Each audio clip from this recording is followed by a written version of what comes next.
Hello everyone, my name is Jitendra Bafna. I'm really excited to start a MuleSoft training for Salesforce developer and the beginners. So the audience for this training will be Salesforce developer and the beginners. The goal is to learn a MuleSoft and API development with a MuleSoft. What will be the training format? It will be the video based learning and step by step implementation. So let's see what I will going to cover in this particular training. So I will going to talk about what is integration, what is a point-to-point integration, right? So integration is nothing; it's a connecting a different system, application, data, and the devices. It ensures a smooth communication between multiple systems, right? What are the key benefits? Efficiency, automation, real-time data exchange.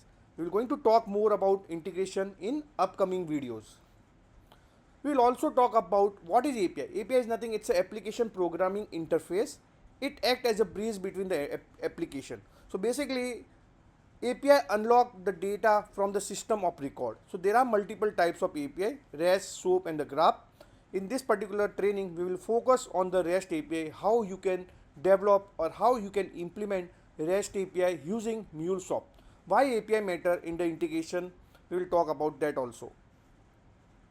We'll talk about what is MuleSoft. MuleSoft is an integration platform as a service which enable you to connect system, application, data and the devices. We will also talk about what are the hosting options provided by the MuleSoft. We'll talk about the API manager. We'll talk about the Anypoint platform. Okay.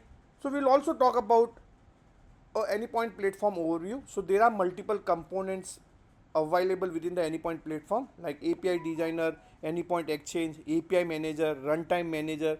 We will going to talk about everything in upcoming videos. We'll talk about what is a RAML. So you can design your API using REST API modeling language. We're going to see some demonstration on the RAML in upcoming videos. Then we will see how you can publish the APIs to Anypoint Exchange. So Anypoint Exchange is a code repository provided by MuleSoft where you can publish your assets, templates, API specification, and there are various out-of-box API templates, connector, like various solution is available on Anypoint Exchange. Then we will see API implementation and deployment. We will talk about how we can deploy or how we can build a API using MuleSoft and how we can deploy to the Cloud Hub. We'll talk about how we can deploy the APIs to the multiple environment. We'll talk about monitoring and how we can scale the integration. We will also see how we can manage the full API lifecycle from design to deploy, manage and the retire phase. In upcoming videos, we will talk about the API governance. We'll talk about API security, monitoring in upcoming videos. Then we will see some live demonstration how we can apply the API policies to your API like IP allow list, IP block list, client ID enforcement, rate limiting. Then we talk about OAuth also. We will see some of the pre-built connector, out-of-box connector provided by MuleSoft. There are almost more than 200. The number might be increased now. So there are more than 200 plus connector provided by MuleSoft, and even you can write your custom connectors. We will going to see few of the connectors in upcoming videos: database connector, Salesforce connector, HTTP connector, object store connector.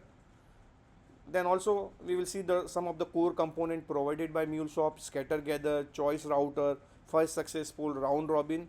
Yeah, we will see data web transformation. It is one of the very critical part when you are doing the integration. So we will going to see how we can transform message from one format to another. We will see some of the operator provided by MuleSoft as a part of data web library. So that is like map object, filter object, reduce, plug. There are many operators available for doing the data transformation. We will also see how we can process thousands of records using for each, parallel for each, batch processing. Okay. And finally we will do one of the small project. So we will see like whatever we have learned at the end, we will apply everything into the project, and we will ensure that our concepts and everything is clear. Okay, I hope you like the video. Thanks for watching.